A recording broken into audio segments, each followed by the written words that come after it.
And moving on to Asia, Japan's economy shrank more than estimated in April-June, revised data showed on Monday, while the central bank faces calls to expand its stimulus, piling pressure on the government to delay another sales tax hike. Following Prime Minister Shinzo Abe's program aimed at rejuvenating growth struggles to gain traction, the figures will come as a blow. The Cabinet's office said second quarter gross domestic product GDP shriveled 1.8% from the previous 3 months, worse than the previously estimated fall of 1.7%. The latest statistics confirmed the world's third largest economy had suffered its steepest quarterly drop since the 2011 quake and tsunami disaster. Pineapple, buns and dumplings have been pulled from the shelves in Hong Kong as authorities investigate whether they continue gutter oil from Taiwan, where concerns are growing over a food safety scare. An investigation has been launched after oil from a Taiwanese company accused of using illegally recycled products, including fat collected from grease traps, was exported to the southern Chinese city. Taiwanese authorities say a factory in the south of the island illegally used 243 tons of tainted products, often referred to as gutter oil, to mix into lard oil in a case that was reignited regional concerns about food safety standards.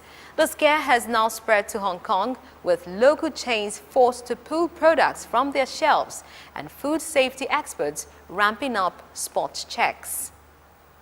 And moving on to Russia, Russia has introduced on August 7 a food ban on imports from the European Union, the United States, Canada, Australia and Norway in response to the sanctions imposed over allegations of its involvement in the Ukrainian crisis.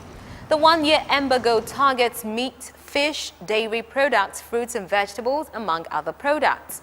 Several countries, including Australia, Austria, Poland and Latvia, have said the Russian food ban has dealt a blow to their economies.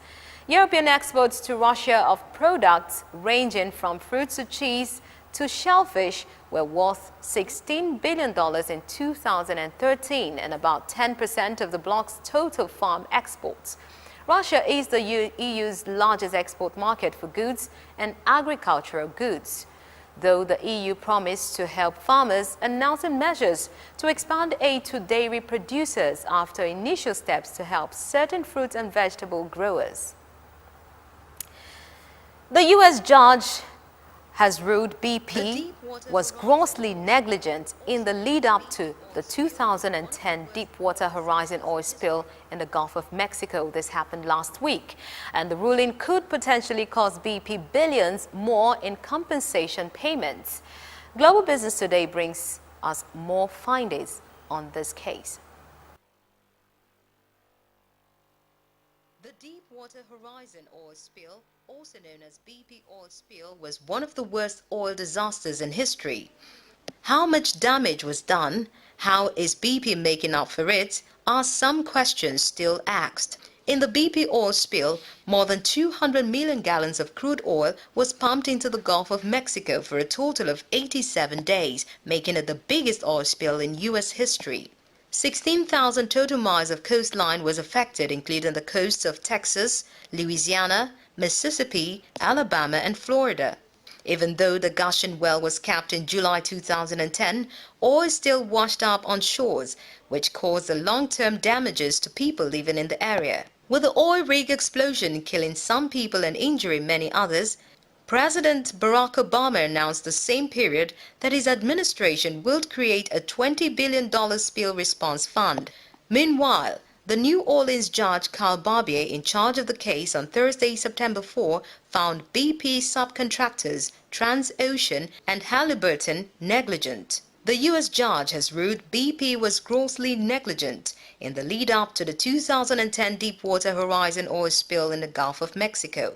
The ruling could potentially cost BP billions more in compensation payments.